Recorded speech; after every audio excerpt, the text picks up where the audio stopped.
어, 예레미야 20장 말씀은 예레미야 영혼 가운데에 제가 생각하기에는 가장 어두운 그러한 밤과 같은 그러한 말씀이 예레미야 20장의 말씀입니다.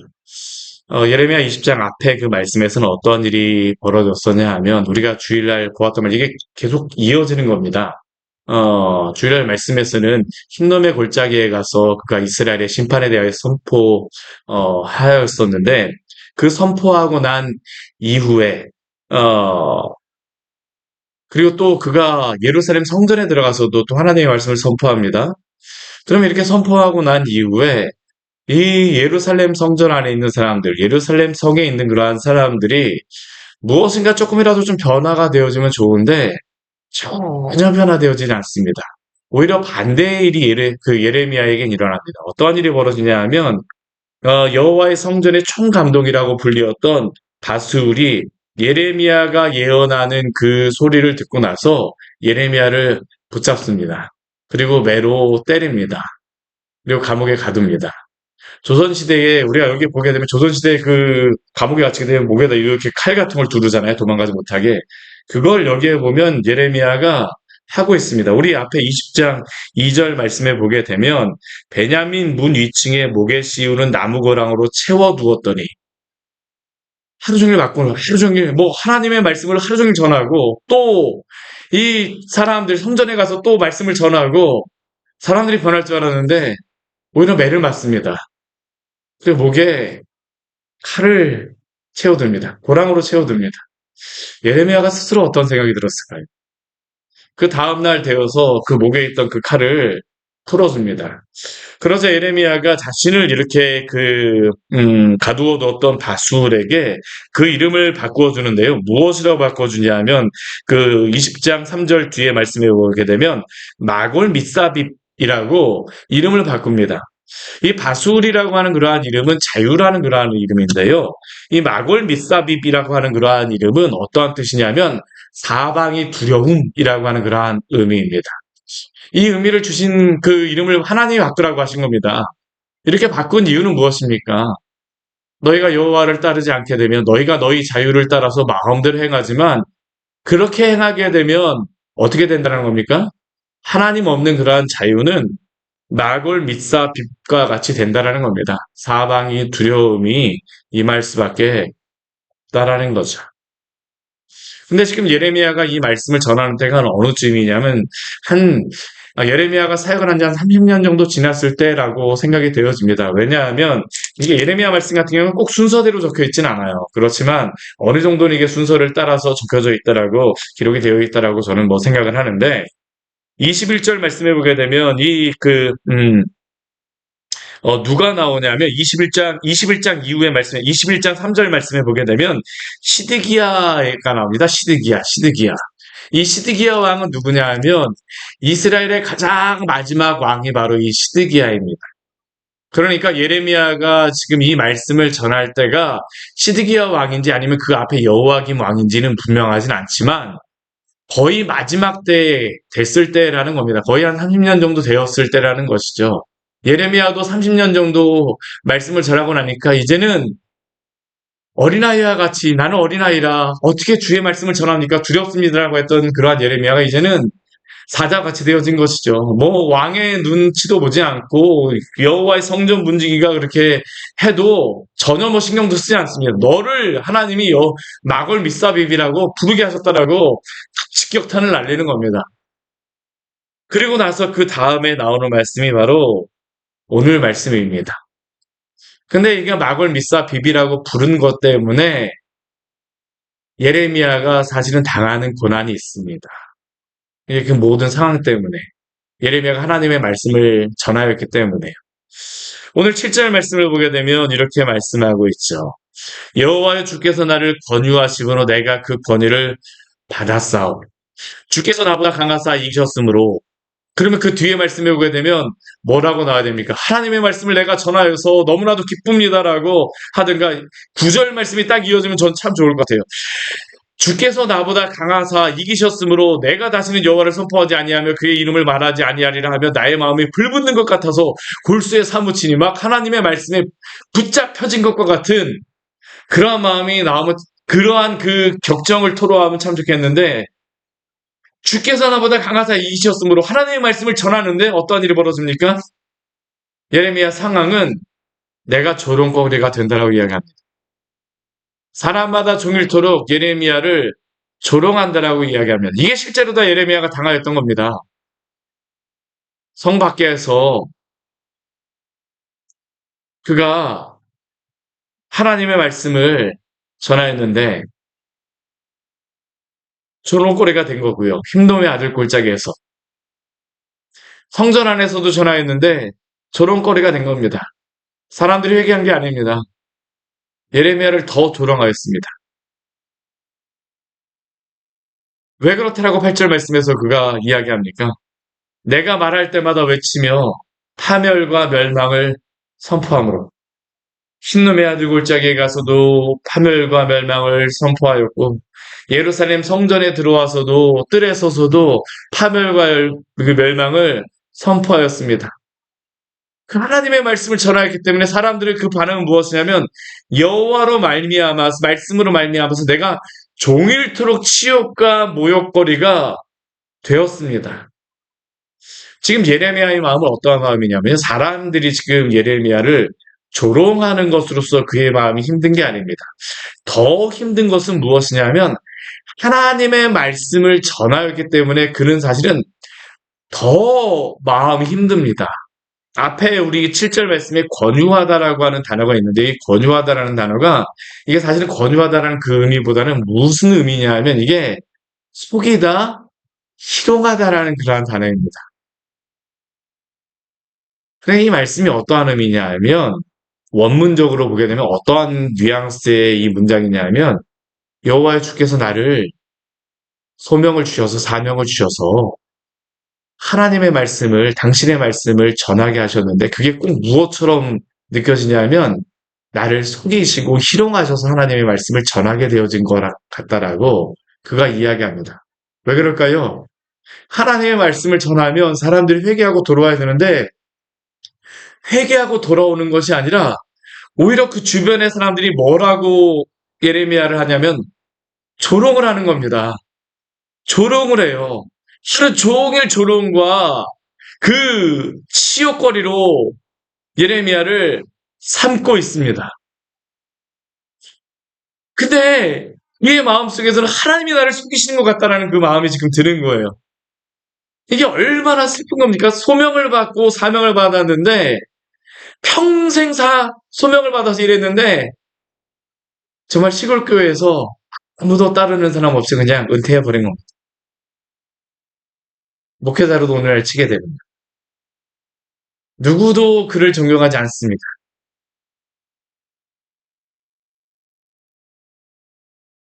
오히려 놀립니다. 그 주변의 사람들이. 너 평생 했는데 도대체 열매가 뭔데? 너가 믿는 하나님은 뭔데? 우리가 여기서 한 가지 발견할 중요한 사실이 있습니다. 우리가 하나님께 받는 열매와 하나님에 대한 우리의 인정은 세상의 성공이 아님을 기억하시기를 바랍니다. 만약 그렇다 했으면 예수님도 실패하신 분입니다. 예레미야도 실패했습니다. 예레미야의 결말은 30년의 사역의 결과는 무엇이냐면요. 사람의 조롱거리입니다. 너가 한 게 뭔데? 야, 네가 평생 했는데 아무것도 없더라? 너가 평생 사역했는데 아무것도 없더라? 우리를 인정하실 분은 하나님이심을 기억하시기를 바랍니다. 하나님이 우리를 인정하신 겁니다. 소명과 사명은 무엇일까요? 주변의 사람들이 인정하는 거 아닙니다. 결국에는요. 주변의 사람들이 인정을 합니다. 너는 그런 걸 하라라고 인정을 하기도 합니다. 그런데 실질적으로 그 사명과 소명은 무엇이냐 하면 우리 9절 말씀에 나왔습니다. 소명받은 사람은 이 마음이 있습니다. 우리 같이 한번 읽어볼까요? 내가 다시는 여호와를 선포하지 아니하며 그 이름을 말하지 아니하리라 하면 나의 마음이 불붙는 것 같아서 골수에 사무치니 답답하여 견딜 수 없느니라. 없나이다. 소명은 바로 이겁니다. 사명은 이겁니다. 사람들이 인정하여서가 아니에요. 사람들이 얼마나 따라서가 아니고요. 오늘날로 다치면 얼마나 많은 성도가 있느냐, 교회가 있느냐. 만약 이런 거로다 하게 되면 시골의 목회자로다 평생 하다가 은퇴하면 아무런 주의 일을 한 게 아니죠. 만약 이거로다 따진다면 소명받은 사람이 아니죠. 만약 이러로다 하게 되면 이름 없는 선교제가 갖고 평생 사역하시고 나서 한국에 들어와서도 그냥 아무도 이해하지 못하는 뭐 아무도 알아주지 않는 그러한 외딴 곳에 가서 지낼 곳도 만약 그렇게 평생 사역하고 들어오시게 되면 무엇일까요? 지낼 곳이 없습니다. 자녀도 이해하지 않을 거예요. 저는 그렇게 생각합니다. 왜냐하면 거둔 열매가 아무것도 없다라고 자녀조차도 생각할 거기 때문입니다. 누가 이해해 줄까요? 내 소명은 무엇일까요? 사명은 무엇일까요? 하나님이 그 마음을 강권하십니다. 하나님이 강권하시는 겁니다. 사명은 결코 사람이 하지 않아요. 하나님이 주시는 겁니다. 하나님이 부르시게 되면 이 마음이 없다면 아무리 큰 교회에서 사역해도 아무리 많은 사람이 있더라도요. 그 사람은 사명자가 아닙니다. 소명자가 아닙니다. 성도도 그렇습니다. 우리의 마음속에 주변의 사람들이 아무리 나는 믿음을 따라 살아도 그 가족이 사실은 믿지 않을 수도 있습니다. 오히려 조롱받을 수도 있어요. 그러나 하나님이 택하신 사람에게는 어떤 마음이 있을까요? 내가 하나님의 사람으로 살지 않고는 견딜 수가 없습니다. 이거로 인하여 미쳐버릴 수밖에 없다라는 게 바로 예레미야의 고백이죠. 이게 바로 사명자와 소명자에게 준 하나님의 말씀임을 기억하시기를 바랍니다. 말하지 않고는, 선포하지 않고는 견딜 수가 없습니다. 이건 성령께서, 하나님께서 주시는 마음입니다. 나의 마음이 불붙는 것 같아서. 누가 그 시골에서 평생토록 아무도 이해하지 않는데, 심지어는 아내조차도 이해하지 않습니다. 그런 목회자는. 자식조차도 이해하지 않습니다. 그런 선교사님들은 자식조차도 이해하지 않아요. 근데 그런 분이 어떤 분일까요? 참 목자고 참 선교사입니다. 아무도 이해하지 않아요. 하나님이 아시죠? 근데도 끝까지 있습니다. 왜요? 나의 마음을 불붙는 것 같아서 그렇습니다. 설교를 잘해서도 아닙니다. 사람들에게 감동을 주어서도 아닙니다. 사명자는 사실 이겁니다. 다른 거 없습니다. 하나님이 붙잡아 주시기 때문입니다. 예레미야를 통해서 우리에게 주시는 말씀이죠. 사도 바울도 그렇습니다. 모든 사역자는 사실 이 마음 가지고 했던 겁니다. 참 목사나 참 선교사는 하나님 의지하여서 결국엔 끝까지 하는 겁니다.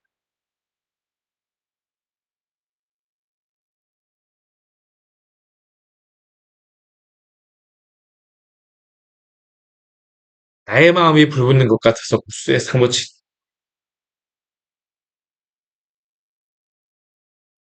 답답하여 견딜 수 없나이다. 예레미야가 지금 이렇게 소리를 듣는 이유가 있습니다.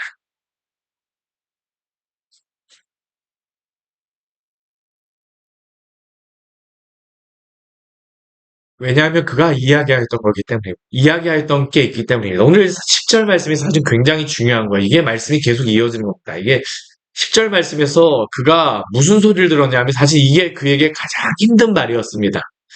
나는 무리의 비방과 사방의 두려움을 들었나이다. 우리 한글 성경에서는 이게 제대로 그 의미가, 뉘앙스가 드러나질 않아요. 이게 근데 어떠한 의미냐 하면 나는 무리의 비방과 나골 밑사빔을 듣습니다라는 게 바로 이 문장입니다. 왜 예레미야가 지금 조롱을 당하고 있을까요? 아까 바수울이라고 자유라고 하였던 그 사람을 나골 밑사빔이라고 불렀습니다. 너가 하나님을 따르지 않게 되면 마골 밑사빔이 그 자유를 빼앗겨서 마골 밑사빔이 될 것이다라고 하나님의 말씀을 전한 겁니다. 근데 그 주변의 사람들이 보기에는 어떠냐 하면 바술은 여전히 잘 지냅니다. 여전히 잘 지내요. 근데 예레미야는 어떻게 할까요? 지질이 궁상입니다. 조롱거리가 되어졌습니다. 예레미야가 그렇게 함으로 말미암아 사방에서 많은 사람들이 예레미야를 죽이겠다고 달려듭니다. 치욕하며 모욕거리가 합니다. 예레미야는 두렵습니다. 예레미야가 들었던 건 뭐냐면 다스울이 마골 밑사빔이 아니라 너가 마골 밑사빔이라 라고 이야기하는 걸 지금 예레미야가 듣고 있는 겁니다.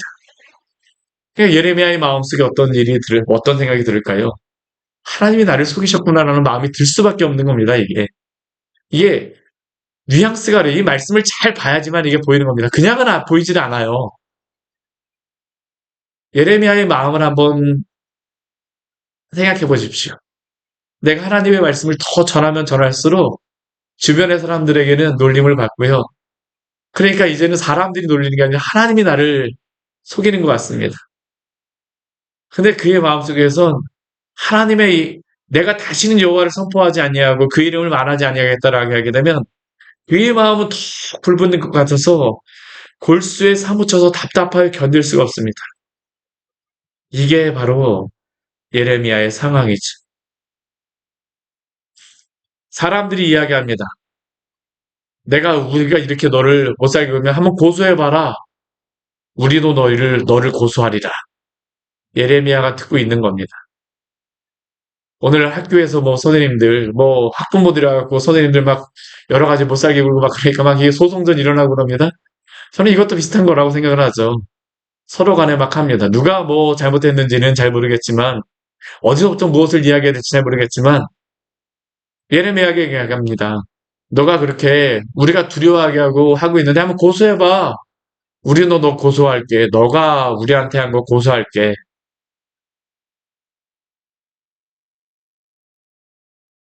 신한부터 다 예레미야를 실족하게 하고 그 주변에 사람들이 만약 예레미야가 유혹을 받아서 넘어지게 되면 우리가 예레미야에게 원수를 갚자라고 이야기합니다.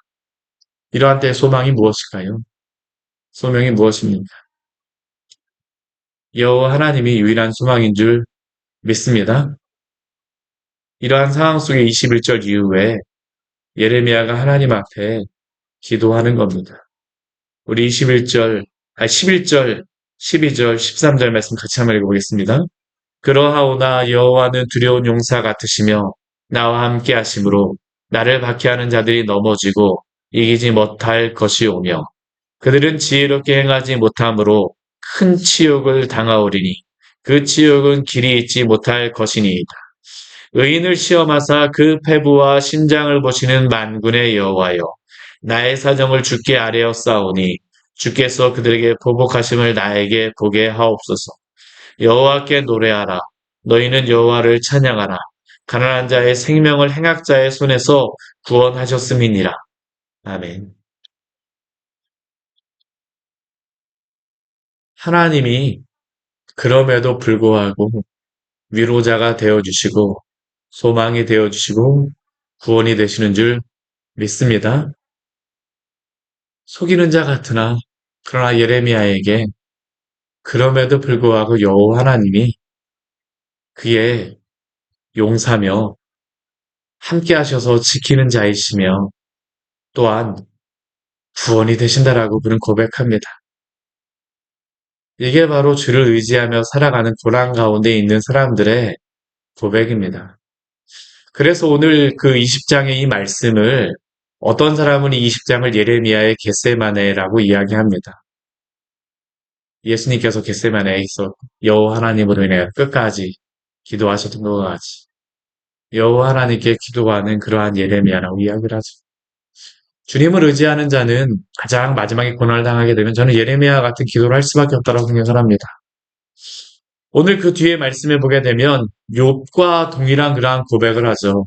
생일이 저주를 받았더라면 나의 어머니가 나를 낳던 날이 복이 없었더라면 욥도 얼마나 그 고난이 심하고 어려웠던지 나는 하나님을 믿은 것밖에 없는데 내가 당하는 고난이 무엇입니까? 라고 그가 나중에 고민 가운데 있게 되니까 태어났던 날을 저주하였잖아요. 예레미야가 지금 그렇습니다. 하나님께 이렇게 기도하였음에도 불구하고 그의 마음속에서는 이 마음이 너무나도 힘든 거예요. 차라리 내가 나지 않았더라면 아버지가 나를 등남하였다라는 소식을 듣고 그 소식을 알려둔 사람이 저주를 받았더라면 그가 그사가 저주를 받기를 원하는 것이 아니라 차라리 자신이 태어나지를 않았더라면 하는 게 그의 바람이죠. 너무나도 그가 당하는 그 고난과 고통이 너무나도 힘들기 때문입니다. 17절 말씀에 보게 되면 그는 그의 무덤이 어디가 되기를 바라냐면 어머니의 뱃속이 되기를 원합니다. 그냥 뱃속에서 죽었다라면 18절 말씀에 그가 그렇게 고백하죠. 태에서 나와서 고생과 슬픔을 보며 나의 나를 부끄러움으로 보내는고 하느니라. 우리가 이 예레미야의 말씀을 볼 때 예레미야의 마음이 정말 올라갔다 내려왔다 합니다. 하나님으로 인해 고난을 당하는 사람의 마음입니다. 극심한 고난을 당할 때 이렇죠. 때로는 막 이렇게 올라가는 것 같다가 때로는 한참 떨어지고요. 또 올라가는 것 같다가 또 떨어지고요. 성도가 고난을 당하게 되면 세상으로 인하여 낙심하다가 또 주님으로 인하여 소망을 당합니다. 그러나 또 다시 낙심할 때도 있죠.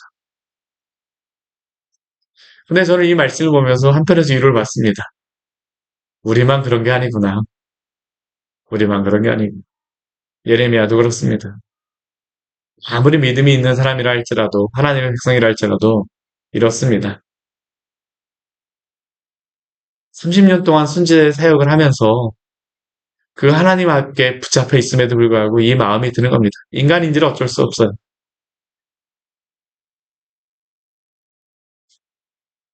그도 우리와 동일한 성정을 가진 사람이죠.